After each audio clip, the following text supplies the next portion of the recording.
Welcome back, everybody, to Ironman Session 3 of Encouragement. We're glad you are back with us again this week. I'm impressed with how many of you are tuning in each week. I look at the numbers, and I must say I'm pretty happy that you guys are still hanging in here with us after all this time. Hopefully, we will be back in person soon. Right now, we're looking at maybe in a few weeks adding some midweek type things. So who knows? It changes all the time, doesn't it?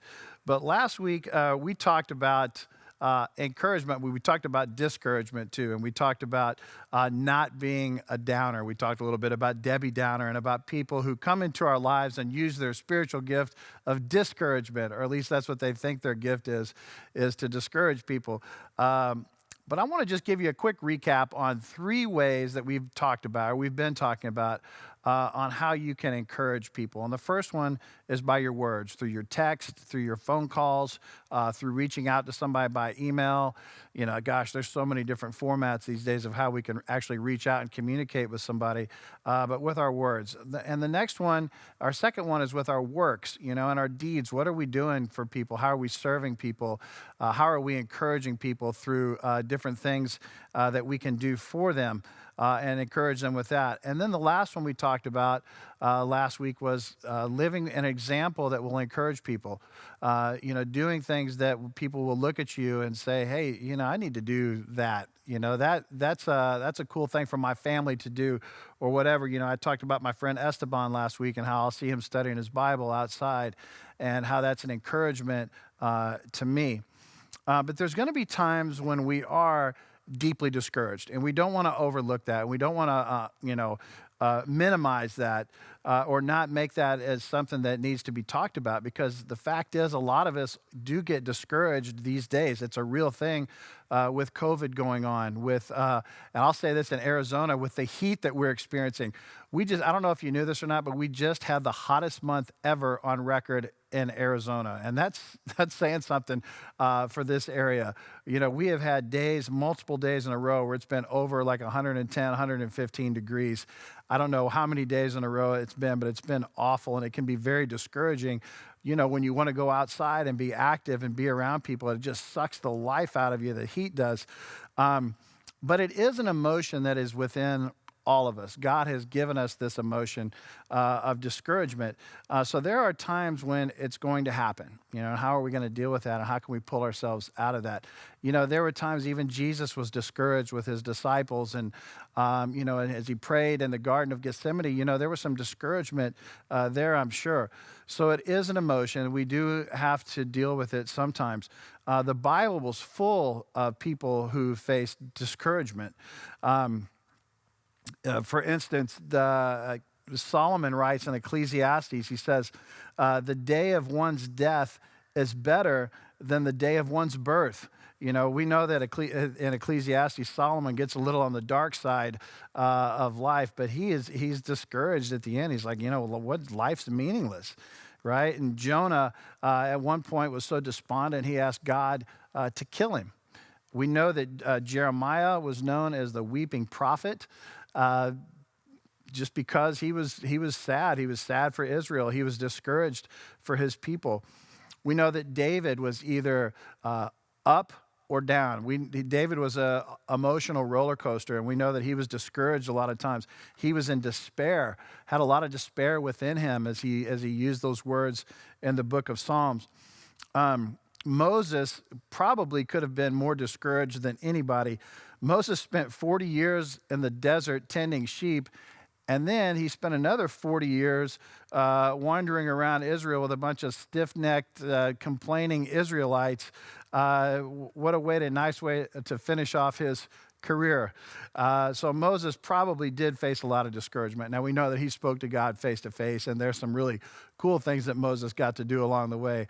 But overall, I would imagine he faced a lot of discouragement. Even the great apostle Paul said this, 2 Corinthians 1:8. Let me read this to you. He says, "For we do not want to be unaware, brothers, of our affliction, which came to us in Asia, that we were burdened excessively beyond our strength, so that we despaired even of life." So Paul says that they were burdened beyond strength. They despaired. They were ready to die. They had just had enough. They were super discouraged. But the Israelites, if we can back up just a second, let's look at them. We do know that when they finally made it to the promised land, they sent in some spies. I don't know if you remember this story, but there was 12 spies. Caleb and Joshua were two of them. But as they came back, I want to read this to you. This is going to take just a little bit of time, but let's just take the time to look through this because it's important. Numbers chapter 13 says they came back to Moses and Aaron. This is after they had spied out the land. And the whole Israelite community at Kadesh in the desert of Paran. There they reported to the whole assembly, and showed them the fruit of the land. They gave Moses this account. We went to the land to which you sent us, and it does flow with milk and honey. Here is the fruit. But the people who live there are powerful, and the cities are fortified and very large. We even saw descendants of Anak there. Okay, so that means the giants. Jump down to verse 30. Then Caleb silenced the people before Moses and said, we should go up and take possession of the land. We can certainly do it. Verse 31, but the men who had gone up with him said, we can't attack those people. They're stronger than we are. And they spread among the Israelites a bad report about the land they had explored. They said, the land we explored devours those living in it. And all the people that we saw there were of great size. Now, I want you to just look at that for a minute. They brought back a super discouraging report.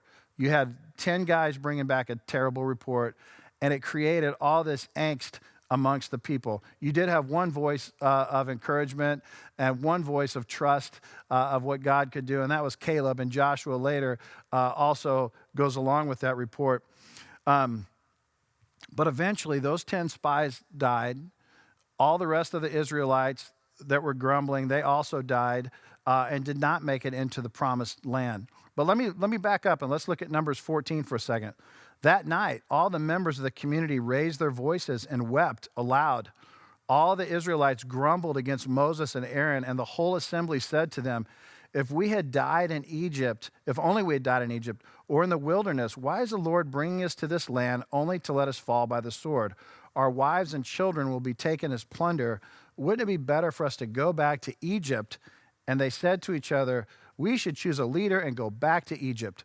Okay, so look at what the encouraging or the discouraging word did to all of the people of Egypt. It was like a cancer that went through this whole community because they brought back a bad report. We had a couple of guys that were given an encouraging report, but it wasn't enough. Okay, the discouragement had taken over at that point. But no matter what life serves up on your plate, and it's true, there's going to be great things to experience, and there's going to be joyful times, and there's going to be fun times. But the truth is about life, and I don't even have to say this to you guys, but the bitter taste of reality is that there's going to be hardships, there's going to be emptiness, there's going to be brokenness, and it's all going to come to us at some point. It's going to come to you at some point. It's going to come to me at some point. You can't just tell, and I used to do this, you can't just tell somebody to just be happy. Where's your joy in the Lord? Sometimes it doesn't work like that. You say, just move on and enjoy life, right? But oftentimes what we're experiencing goes beyond just being able to create some kind of an emotion. It's a combination of circumstantial situations, and it's a physiological thing and a lot more. But knowing this, and this is the promise from God, God built into his body, in other words, into his church body and into his church family, a way for each of us to be reminded what we are to do when difficult times come to people that are around us. And he did this by giving each of us the compassion and the love to encourage each other. That's a great thing for us. Remember to point them to a big God, okay? When they're going through difficult times, just like Caleb and Joshua did, we want to remind them that their God is bigger than their obstacles, that he's bigger than the problems that they're going through. And it may not happen overnight, the transition to somebody being encouraged and being happy and hopeful. It takes oftentimes many months, many years, but stick with them and keep encouraging them. So when you're discouraged and you no longer feel like drawing closer to God, and that's what happens when we get discouraged. We don't want to go to God sometimes. that is the most important time where you want to draw near to God. And it's also like the person who is depressed, the last thing they want to do is be around people. But that's the thing that they need the most. They need to be around people that can encourage them and help them take their mind off of their problems and help point them to God.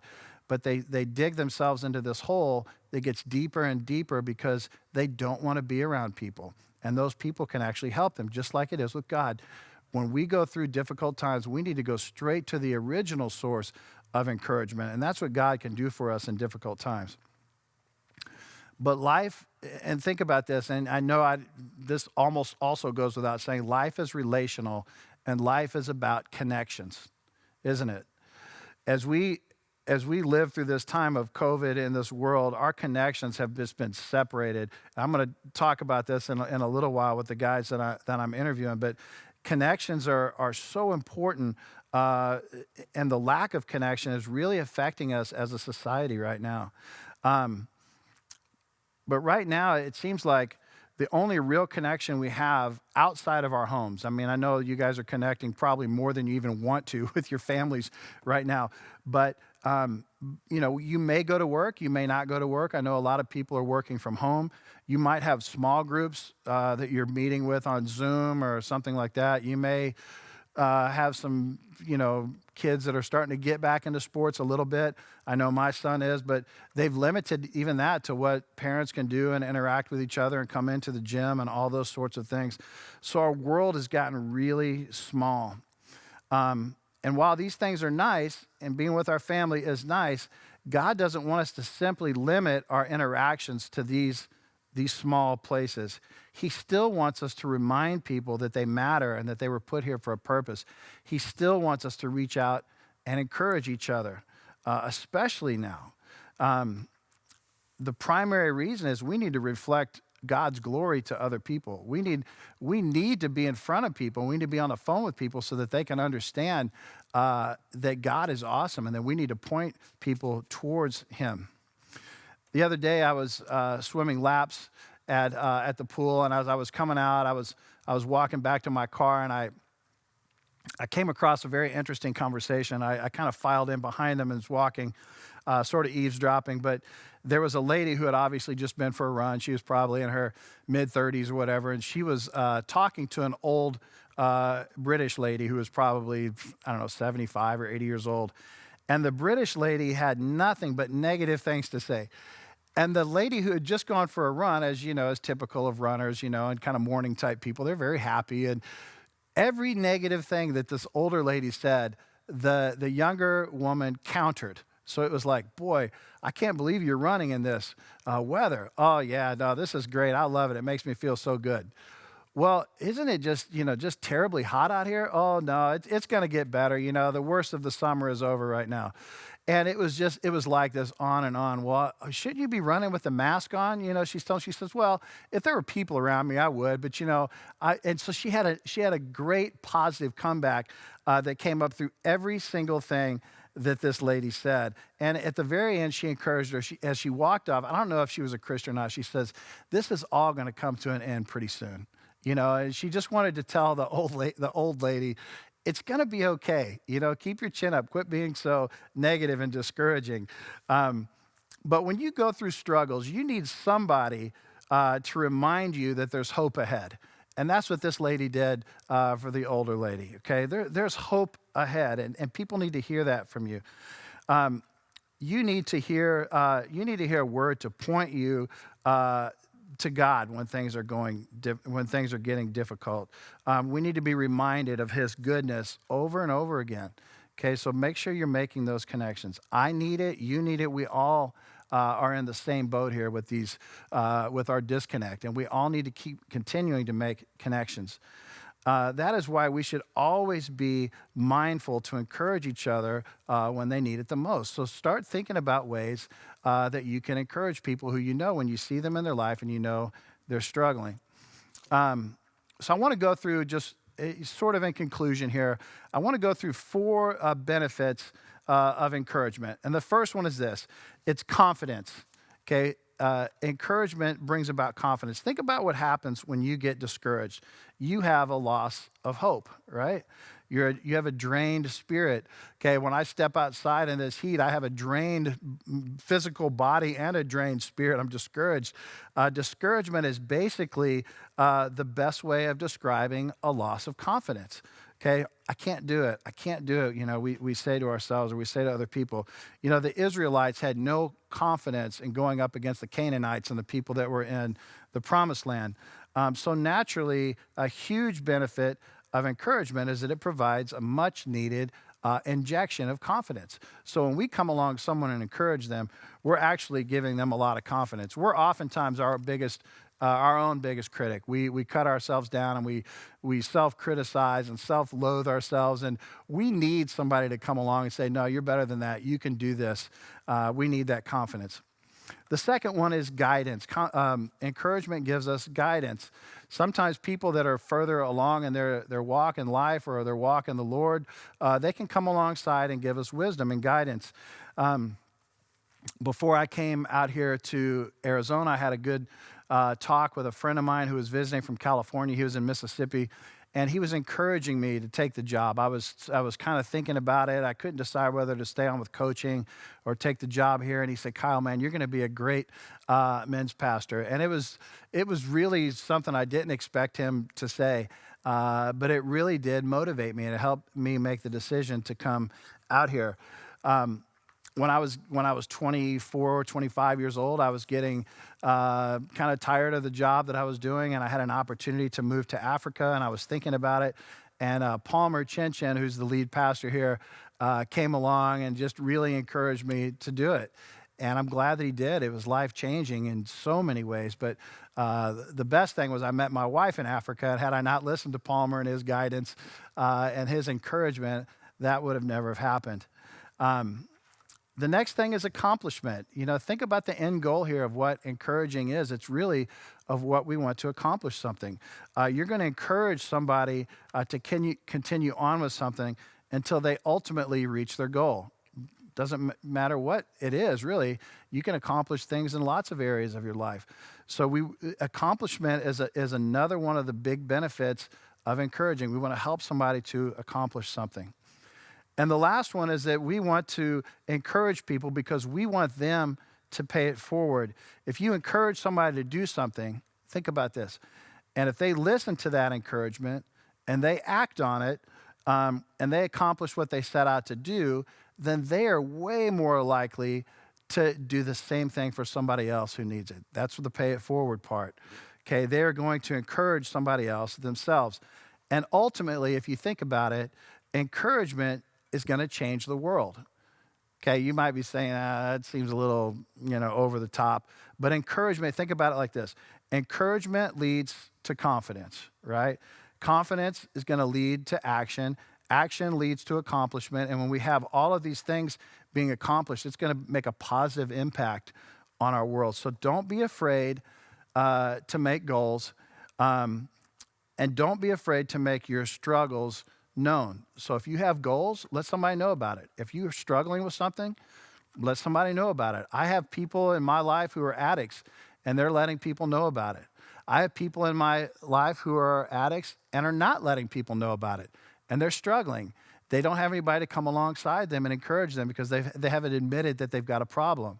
Now, I've got the person in my life who does have the addiction and is admitting it and is seeking help, and he's getting people just encouraging him like crazy along the way. It's awesome to see. Okay, we need people to know about our struggles so that they can come alongside and help us. And that's not easy for us men to do, to be vulnerable and to open up like that. So open up yourself and open up yourself to receiving encouragement. Let's go ahead and pray. God, we thank you for this time. We thank you for your forgiveness. We thank you for your encouragement. We are so encouraged by people in our life who set examples for us. We're thankful for people in our life that point us towards you.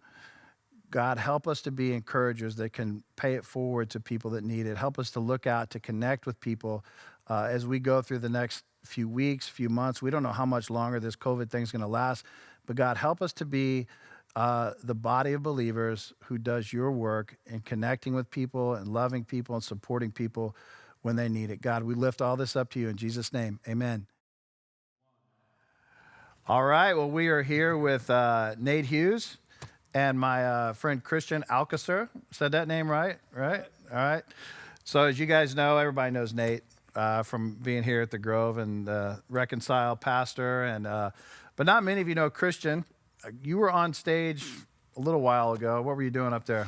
I was invited to pray for Oh. Father's Day. Hey, nice. So yeah, it's They cool. don't even ask me to do that. Well done. Well, they don't trust you. That's I'm just kidding. true.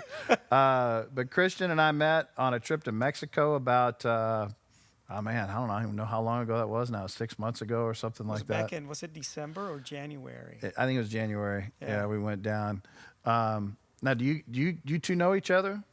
We've met during a service. Yep. Yeah, we connected. It was when you were praying, I think. That's when we met. I think so, yeah. Yeah, that service. Or I think maybe when Palmer interviewed me Oh, that's what it was. back when. Yeah. There you go. Multiple times you've been on stage. Okay, anyway, these are two of my favorite guys up here, especially when it comes to the topic of encouragement, which we're talking about today. Nate and I we connected a long time ago when he first started coming here, and I love his positivity. Nate, you're one of the more encouraging guys up here around on staff.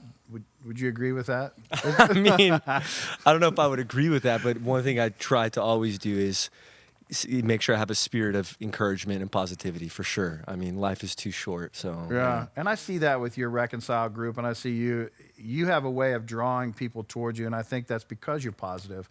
Kristean, I haven't seen you around your work site or anything. I have the advantage of being that with Nate, but what's it like? What's your relationship with coworkers? And you're a very positive guy too, so how are you getting that across to them? Well, I've always been bivocational, so that means that I've pastored, and I think that's, when Palmer, when I first met you guys, I had just moved here from Albuquerque, and so, just pastoring a church for almost 10 years, and just working as a sales guy. So when you work in sales, you've got to be positive, Yeah. and thank God I've been pretty successful at selling what I sell, and a big part of that is just being able to connect with people and just people sort of feeling that encouragement that comes from just doing business with you and meeting you, and just overall positive. So I like to say that I like to stay on the positive side as much as possible. I would imagine one of the things that is hard in sales is not feeling discouraged. Oh yeah. When you think you got a good product and people just aren't buying it or whatever, how do you deal with that? Yeah, you always have to be ready to deal with rejection. And usually what I tell myself is they need what I have. They just don't know it. Okay. So you just have to keep coming back. And you were sharing a scripture last time that you gave your talk, and you said that when you worry, it weighs you down. So if I was to worry about being rejected, it would weigh me down, and it would be pretty difficult for me to do my job. But there's a scripture in the next chapter that talks about hope deferred makes the heart sick, and but a desire fulfilled, lifts your heart. So I always have that in front of me and say, okay, I'm going to push this hope of making this sale or being able to be successful. I'm not going to just say it's not coming. Well, it's just being deferred, but it's coming. So you just have to stay positive, and it's the same with people. Yeah, you're great at that. So, Nate, how have you managed to stay positive through everything going on? Yeah, through everything going on. I think it's easy for us to kind of, especially when all of this first happened with the quarantine and a lot of places being locked down, you can fall into the camp of just kind of despair and being like, wow, the world's never going to go back to the way it was. And or you could fall into the camp of accepting our reality and realizing that one of the ways that I've been able to get through is, what if our old normal wasn't even what was best for us, And just even having the courage to ask that question instead of despairing and saying, oh my gosh, I might not ever be able to go back to my job, or I might not ever be able to go and do the things that I used to go and do. I mean, I would venture to say that that's not completely true, but what if you're going to learn a new normal that's actually more beneficial to your soul, you know? I have some friends from Canada, and they said, I love our country, you know, I don't want to live anywhere else. But they said our pace here in America is so fast that they felt like they couldn't keep up. Well, maybe that's something that all of us could benefit from, of actually learning how to slow down during this time, you know? That's just looking for the light in the darkness. That's what I always try to do no matter what. Yeah, that's definitely been one of the things around our house for sure. Things have slowed down. I was telling you about that the other day. It's almost slowed down so much that I have to motivate myself sometimes to get off the couch and go do things because everything's just crawled to a stop. Yeah. Is it like that for you guys too? Yeah, you know, I think you and I were talking about this, is that you have to find, you have to bring encouragement and hope into the equation. I mean, it's easy to despair because of how much, I guess, our lives have changed. Yeah. You know, so you just have to find ways that work for you. First of all, for you to be encouraged, and then to bring encouragement to your house, to your spouse, your children. So you've got to be pretty intentional about doing that. That's how we've done it. So what we've done is that we've been reading missionary books. So we have we bought several of them, YWAM, and biographies, and we read one. We go through one in a couple weeks, and it's really encouraging to read how God worked in the lives of missionaries and what they went through, and regardless of what happened, they always found that motivation to keep going forward. Yeah. So And that's they've gone through been, way more hardships than we have too. Right. You read about guys like Hudson Taylor and so on. Yeah, no, for sure. I know. I was reading Adoniram Judson, and man, I was thinking, boy, he's a man. I'm a wimp compared to that guy. You know, we don't know. I have no idea what it's like. So, husband, father, also husband. I mean, it's kind of our role, isn't it, to sort of keep morale up? Do you feel that sometimes? Yeah, I feel that, and I feel like as men too. I mean, all of us, we have that kind of, I say, shadow side to ourselves, you know, where I just want to get sucked into the couch and I want to be lazy, and that temptation's there for all of us. One of the things that I do is I think about my future, and I think about my future family, but I also think about my spouse too, my significant other who's there in front of me. So I think about the present, but I think about the future. And on days where I'm tempted to just kind of get sucked into the sofa and just kind of veg out and really numb myself to my current reality, I always think about how that's going to affect my spouse and how that's going to affect me and one day the father that I'm going to be one day, you know? So that encourages me. And that helps me to, if I'm not filling myself up figuratively, spiritually, physically, like actually even the type of food that I'm eating, I'm not going to be at my best for my family. And that's something that I always keep at the forefront of who I am. And I think that comes from like having a lack of that growing up, you know? You always learn the best from what you didn't have, or the bad examples. That's what I've learned in my life. And instead of wallowing in that and being like, oh, I didn't have this growing up, but I'm like, no, I want to be that for my future family. Yeah. So that helps keep me encouraged, inspired to be the best that I can be for myself, for my spouse, for my future family. Good. How about you?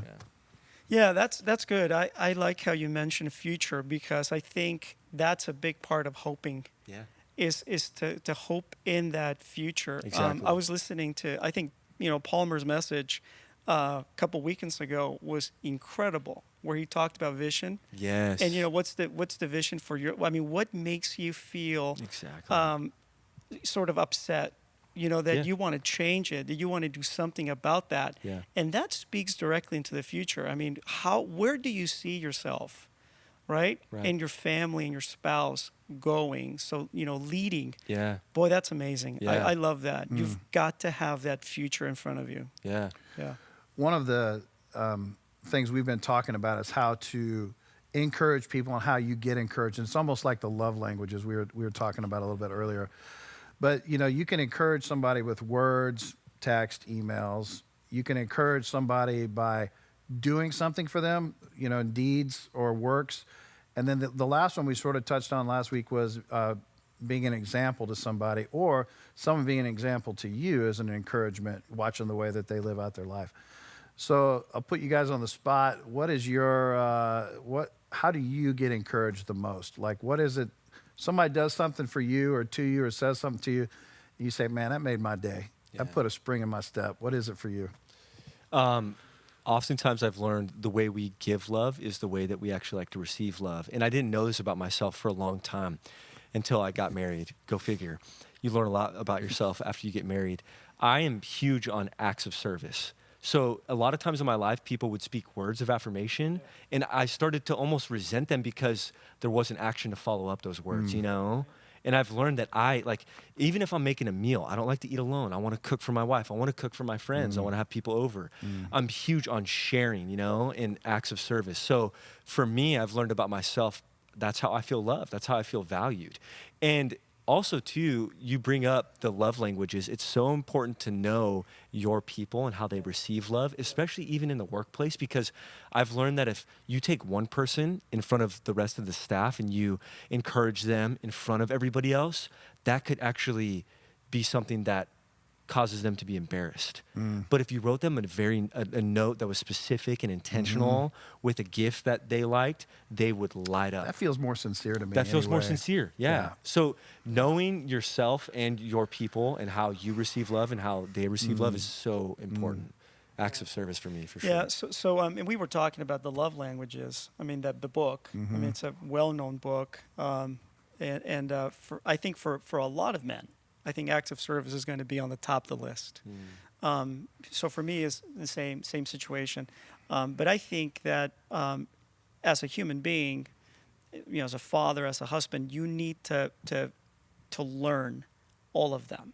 You need to figure out, you know, who are you speaking to, you know, within your children. You need to know them well. You need to know your kids well, because they're not all the same, right? You need to know your spouse well, so that you're able to do the best job that you can at encouraging and bringing hope to their lives. So that means reading. I mean, you've got to get in there. And if you've never heard of this book, The 5 Love Languages, I mean, that's definitely a great book for you to read, for you to be able to minister hope and encouragement to your wife. So, I think that that's how you receive it, and that's how you give it. And for me, that's what it is. All right. Well, let me finish with this with you guys. But we were both speaking about this out there earlier. But there's a lot of people out there that are very disconnected right now, that need to be encouraged. I got an email this past week from a gentleman who is craving it and is disappointed with the church, not this church necessarily, but the church in general, for not doing more for people while they're away. So what would you encourage our people to do for each other? Like, how can we make better connections with people until we get back together in church? Yeah. So, I think that at this point, I think that we've got some of these things figured out: social distancing and the mask, and washing your hands and hand sanitizer. So, I honestly would encourage people to find that handful of friends, 3, 4, 5 of them, and start reaching out to them, and maybe go and gosh, I mean, just go have coffee. I mean, you've got to have some of that. I'm not talking about, just having a big party. I think you need to be wise. You need to be careful about that. Just whatever you feel comfortable with. But I think it's time to maybe send that text message, give somebody a phone call. I mean, I bet you they're sitting there thinking the same thing you're thinking. Nobody's reaching out to me, and I just feel isolated. And so you're not the only one. I think we're all going through this. So it's time for us to take ownership, be intentional about it, and start reaching out, to that handful of people that we want to connect with. What do you think? I think it could sound so cliche for a lot of people because we've heard this maybe multiple times throughout the season, but I think now more than ever, it's a perfect opportunity for the congregation of every church to realize that they are the church.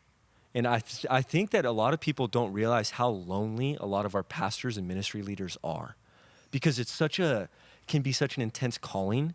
And so one of the things that people could be tempted to do is say, Kyle, I know this a description of you, but you didn't text me once during quarantine, you know? So some pastor you are. And it's like, maybe Kyle, maybe you needed a text during quarantine, honestly. Yeah. And so it's time for our people to recognize that we're all the church, you know? And the greatest blessing for church leaders is for our people to realize that they are actually the church. Everybody has a spiritual gift of encouragement, you know? Yep. So that would be my one take home for everybody. Yeah, for sure. Kristean and I were talking earlier about how we need to get, maybe work it like a pyramid where we get my 5 guys and then they call 5 guys that they know and then they start working it, down. But we got to start somewhere. Yeah. We got to talk to the people that we know. Yeah, right? it's like getting boots on the ground. I think this is teaching us a lot of things about how we do church, and being that this is the men's ministry. I mean, in a lot of ways, we're sort of like the, a very important part of the church, right? I mean, we're trying to lead our families, trying to lead our kids. So I think that we're learning a lot from this. And just like you said, we've got to be able to figure this out so that next time when something like this happens, we're out there making it happen, right? Yeah. So it's our job. I agree with you and you, of course. And I meet with a group of guys once a week, and we meet on the coffee shop porch, and we have coffee, and we sit a few feet apart from each other, and we've gotten together socially, just following all the regulations and the masks and all that. But it's been great because it's made things feel so much more normal. Yeah. And I think that's what we're all kind of craving, is just for things to kind of be normal. Now, maybe like what you said, normal isn't maybe what we should be striving to get back to. But connection is. Absolutely. And I think for us, normal is we want to feel connected. Absolutely. Yeah. We need to. Yeah. It's not an option for humanity, Absolutely. We need to. Right. Too much disconnect. But you guys, thank you for coming. You're both an encouragement to me. I know this is going to be an encouragement to the guys that are watching today. So thanks for being here. Thanks for having us. Thank you for having me. All right, you guys. We'll see you next week for session 4 on encouragement. And, as always, we hope we're going to be back together soon. We'll see you next time.